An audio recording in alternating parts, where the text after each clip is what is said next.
जनता की डिमांड है, सर्व समाज की डिमांड है, अपने समाज की डिमांड है कि आप जैसे लोगों की जरूरत है। नमस्कार, एमटी टॉक शो में आपका स्वागत है। मैं हूं सुप्रिया शर्मा। जैसा कि आप सबको पता है, उत्तर प्रदेश में विधानसभा चुनाव की तैयारियां जो हैं वो शुरू हो चुकी हैं। सारे दल के नेता और कार्यकर्ता और सारी पार्टियां जो है लगभग तैयारियों में लग चुकी हैं। तो उसी विषय पर बातचीत करने के लिए आज हमारे साथ नंदलाल निषाद नंदा जी हैं, जिनसे हम बातचीत करेंगे और जानेंगे कि वो किस तरह की समस्या अभी प्रयागराज में देखते हैं और किन विषयों को लेके वो चुनाव लड़ेंगे। हालांकि आपको बता दें कि इन्होंने अभी ना पार्टी डिसाइड करी है और ना ही जो है ये किस विधानसभा से चुनाव लड़ेंगे उस पर कोई बात हुई है। तो ये सब विषयों पे हम इनसे बातचीत करेंगे और आप तक ये बातें पहुंचाएंगे। और आपको बता दें कि अभी कुछ समय पहले जो है एक नाम प्रयागराज से बहुत चर्चा में था, खुशबू निषाद नंदा जी का। तो वो इनकी जो है डॉटर है, तो उस पर भी हम बातचीत करेंगे। तो चलिए ज्यादा देर न करते हुए आपकी मुलाकात नंदलाल निषाद नंदा जी से करवाते हैं। तो सर, सबसे पहले तो आपका बहुत बहुत स्वागत है हमारे चैनल में। धन्यवाद। सर, जैसा कि आपने चुनाव लड़ने का मन बनाया है, विधानसभा चुनाव लड़ने का, तो हम सबसे पहले तो आपसे यही जानना चाहेंगे कि आप किस विधानसभा को चुन रहे हैं, किस विधानसभा से आप चुनाव लड़ेंगे? देखिए, विधानसभा का मैं कोई खुलासा नहीं करना चाहता हूँ। जी प्रयागराज का कोई भी सीट हो सकता है। जी। अच्छा, तो सर आप क्या माने हम इससे कि आप कंफ्यूज्ड हैं या फिर जो है आप बताना नहीं चाहते लोगों को? मैं अभी कुछ चीजों को छुपा के रखना चाहता हूँ, जी क्योंकि देखिए कुछ चीजें ओपन कर देने से व्यवस्था थोड़ी गड़बड़ होती है। जी इसलिए अभी ये राज तभी खुलेगा जी। जब मैं विधानसभा से मैदान में आ जाऊंगा। अच्छा सर, फिर लगे हाथ हम पार्टी पे भी बात कर लेते हैं कि किस पार्टी से आपकी दावेदारी हम मैं माने। किसी पार्टी के नाम भी नहीं ले सकता हूँ, जी ये सब गोपनीयता है। किस जी। पार्टी से किस पार्टी से नहीं है, जी। जो पार्टी मुझे सही स्वागत करेगी। अच्छा सर, अगर हम बात करें प्रयागराज की, तो आप किस तरह से प्रयागराज में समस्याएं देखते हैं? क्या मुख्यतः क्या समस्याएं आप देखते हैं प्रयागराज में? अब समस्याएं देखिए, मैं दूसरे के विरोधाभास की बात करना कम जी पसंद जी करता जी हूं। जी मैं अपने आप को गढ़ रखता हूँ कि मैं क्या कर सकता हूँ, जी। क्या मेरे योग्य है। हम्म। देखिए, होता क्या है कि चुनाव में बड़ी बड़ी बातें बहुत लोग कर देते हैं, हाँ जी। दूसरे की बुराइयां करते हैं। तो बुराइयों से कुछ मिलता नहीं है, बल्कि हम दूसरे वालों को प्रमोट कर देते हैं कि हाँ आप कुछ हैं। इसलिए मैं इन बातों को नहीं करना चाहता, सिर्फ ये बताना चाहता हूँ कि मैं क्या कर सकता हूँ और करने की क्षमता क्या रखता हूँ, और उसको मुंह से नहीं बोलूंगा, वो करके मैं दिखाता हूँ। जो लोग मुझसे जुड़े हुए हैं, जो मुझे जानते हैं, उन्हें पता है कि मैं अपने वार्ड से लेकर, वही पूर्व पार्षद रहा हूँ, वार्ड से लेकर के कोई भी ऐसा क्षेत्र नहीं बचा जहाँ मैंने काम करने में कमी की हो। इस बारे में मेरे क्षेत्र का एक एक बच्चा बता सकता है कि आपने क्या किया क्या नहीं किया।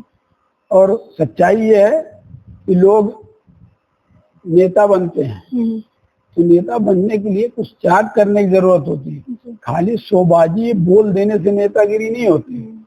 उससे बाद में क्या होता है, एक बार आप जब विधायक, सांसद, कोई भी ऐसी चीजें पद पे ग्रहण कर लेने के बाद जब नहीं कुछ कर पाते तो जनता आपको बहिष्कृत करती है कि हट जाइए। हम ये चाहते हैं कि हम अपने कर्मों से, अपनी मेहनत से, जैसे अभी आपने देखा कि हमारी बेटी अपने मेहनत से हम अब पूरी दुनिया में नाम किया, हमारे देश प्रदेश, खासतौर से प्रयागराज का नाम और सदियापुर करेला बाग का नाम उन्होंने इतना रोशन किया कि लोग घर पे तांता लगा था आदमियों को, आने जाने वालों की। मैं यही चाहता हूँ कि अगर मैं इस लाइन में आ रहा हूँ तो लोग मुझ पे विश्वास करें, मैं उन पे विश्वास करूँ, और मैं करता हूँ। लोग मुझ पे करते हैं, तो मैं यही चाहता हूँ।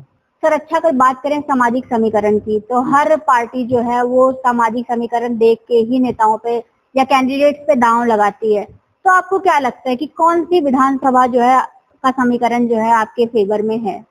देखिए, एक चीज बताएं, समीकरण जितने बिरादरीवाद पे आप बोल रही हैं, अगर बिरादरीवाद की बात हो तो वो सारी बिरादरी मेरे साथ है।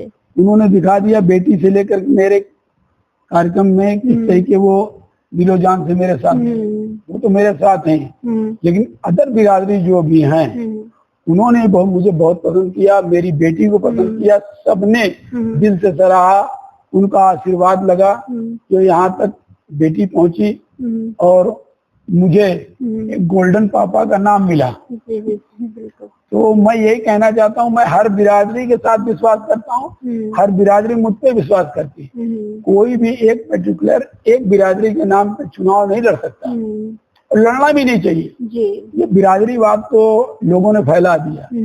वैसे मैं बिरादरीवाद की बात नहीं करता, अपने तो अपने है ही हैं, लेकिन गैर को जो आप गैर कहते हैं वो गैर नहीं है, वो आपके अपने वोटर हैं, आप अपने आप पे विश्वास करने वाले लोग हैं।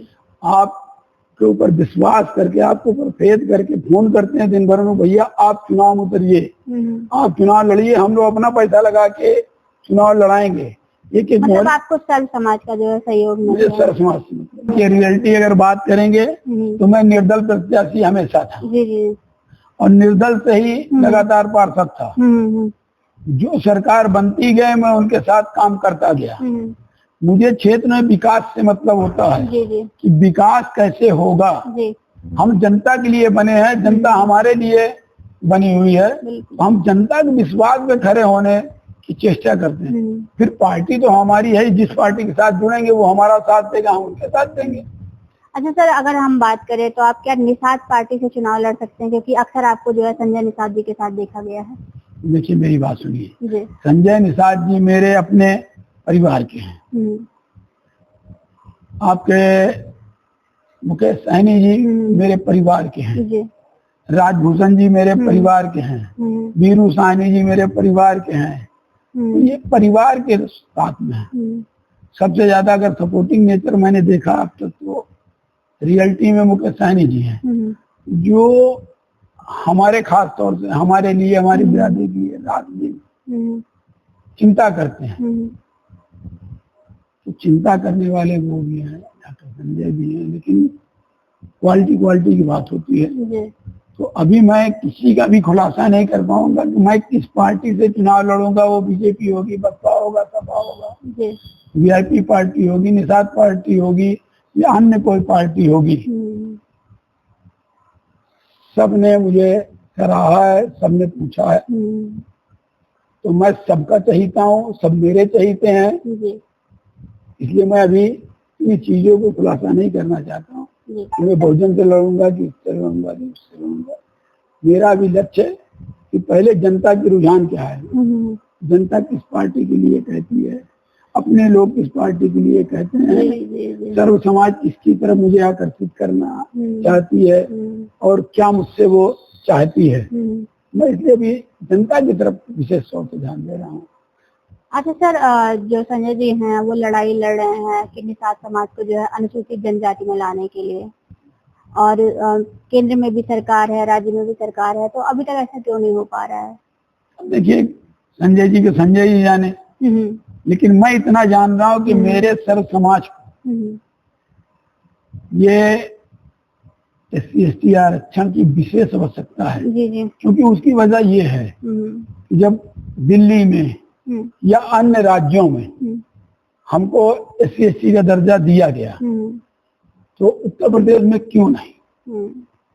और मेन अपनी फोकस यही रहेगा कि जो भी सरकार ये कहेगी कि हम आरक्षण के लिए आपके साथ तैयार हैं, तो उनके साथ ये तैयार या वो दे दें हमें, तो उन्हीं के साथ चले जाते हैं। क्या बुराई? अगर हमारे जितने समाज के लोग हैं उनको सुख सुविधा मिल जाए तो इसमें क्या बुराई? मैं उनका हक है, अधिकार मांग रहे हैं। अगर बिरादरी ने अधिकार मांगा तो हम लोगों ने तो कभी ना नहीं किया, उनको दिया गया, हम लोगों ने कभी हस्तक्षेप नहीं किया। इसी तरीके जितने अदर लोग जो मुझसे मिलते हैं दूसरी बिरादरी, आज तक किसी ने नहीं कहा कि आपको ये ना मिले। तो सबका कहना है कि भाई आपका अधिकार तो आपको मिले, तो अच्छी बात है भाई, उनका भी सहयोग है और हमारे लोग तो चाह ही रहे हैं। हम तो यही चाहेंगे कि हमको ये। जी सर, अगर आप विधायक चुने जाते हैं, यहाँ की जनता जहाँ से भी, जिस भी विधानसभा से, जिस भी पार्टी से आप चुनाव लड़ेंगे, तो आपकी योजनाएं क्या होंगी, आपकी रणनीति क्या होगी, किस तरह से आप काम करेंगे? देखिए, जिस काम के लिए हमें बनाया जाता है, जिस काम के लिए जनता हमें चुनती है, मेरा प्रथम कर्तव्य होता है कि मैं जनता की बातों को सुनूं और जनता की बातों को जो मुंह से निकले उस पर मैं खरा उतरूं। जितनी भी चीजें अब चल रही है, मैं पहली बात चुनाव जिस दिन डिसाइड भी करूंगा उस दिन सर्व समाज से बुला करके पूछ करके तब मैं चुनाव की बात करूंगा कि मैं इस जगह से लड़ रहा हूँ, लड़ूं या ना लड़ूं। अगर सर्व समाज और हमारा समाज कह देता है कि आप चुनाव लड़ने योग्य हैं तो ठीक है, लड़ूंगा। अगर वो कह देते हैं कि लड़ने योग्य नहीं है, अभी आप रुक जाइए, तो मैं रुक जाऊंगा। सर, आप जिस भी पार्टी से चुनाव लड़ेंगे, जिस भी विधानसभा से चुनाव लड़ेंगे, इसका खुलासा कब तक होगा? बहुत ही जल्द आपके सामने आएगा, आपको बता दूंगा। जब ये टाइम आएगा तो उसे बताने में कोई विरोध नहीं है, कोई बात नहीं, मैं आपको बताता रहूंगा कि हाँ ये हुआ।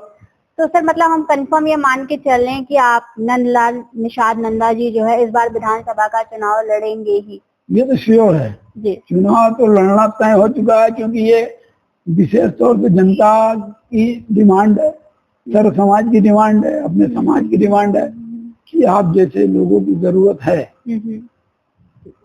देख लेते हैं लड़ करके। तो सर, इसको जल्द से जल्द कंफर्म करिए, क्योंकि सारे नेता जो है, सारे दल अपनी अपनी तैयारियों में लग चुके हैं। बहुत लेट नहीं हो रहा है? आपको नहीं लग रहा है? देखिए, एक चीज बताएं जी, पोस्टर बैनर के बात अलग होती है, नहीं, क्षेत्र में निकलना, लोगों से मिलना। मैं यही तो कह रहा हूँ कि लोगों से मैं मिल रहा हूँ, लोग मुझसे मिल रहे हैं। अब ये घर घर की अंदरूनी बातें चल रही है, ओपन नहीं कर रहा। आपने हमारे चैनल को समय दिया, उसके लिए आपको बहुत बहुत धन्यवाद सर। तो जैसा कि अभी आपने देखा, हमारे साथ नंदलाल निषाद नंदा जी थे, जिनसे हमने बातचीत की विधानसभा चुनाव को लेके। इन्होंने बताया कि किस तरह से वो काम करेंगे, और अगर ये विधायक चुने जाते हैं तो इन्होंने ये बताया कि विधायक चुनने के बाद जिस तरह से वो काम करेंगे वो उनके काम पे है, ना कि अभी वो वायदे करेंगे या इस तरह की वो बातें करेंगे जो आगे चल के वो पूरे ना कर पाए। तो वो सिर्फ और सिर्फ काम पे फोकस करेंगे। हमने उनसे ये भी बात की कि आप किस पार्टी से चुनाव लड़ेंगे, तो उन्होंने कहा कि अभी इन सारी चीजों पे वो खुलासा नहीं करेंगे। उन्होंने विधानसभाओं को लेके भी बातचीत हमसे नहीं की, वो आराम से बातचीत करेंगे। हो सकता हो हमारे अगले कार्यक्रम में वो हमें बताएं कि वो किस विधानसभा से चुनाव लड़ेंगे। आपको बता दें कि खुशबू निषाद नंदा जी पे भी उन्होंने हमसे बातचीत की कि जिस तरह से जो है प्रयागराज की जनता उनके साथ थी, इतने सारे लोगों का सहयोग उनके साथ था, तो उनको लगता है कि वो प्रयागराज की किसी भी विधानसभा से चुनाव लड़े तो उनको पूरा सहयोग मिलेगा। तो ऐसी खबरों के साथ बने रहने के लिए आप हमारा channel MT talk show follow करते रहिए। मैं सुप्रिया शर्मा, वीडियो जर्नलिस्ट सूची के साथ। धन्यवाद।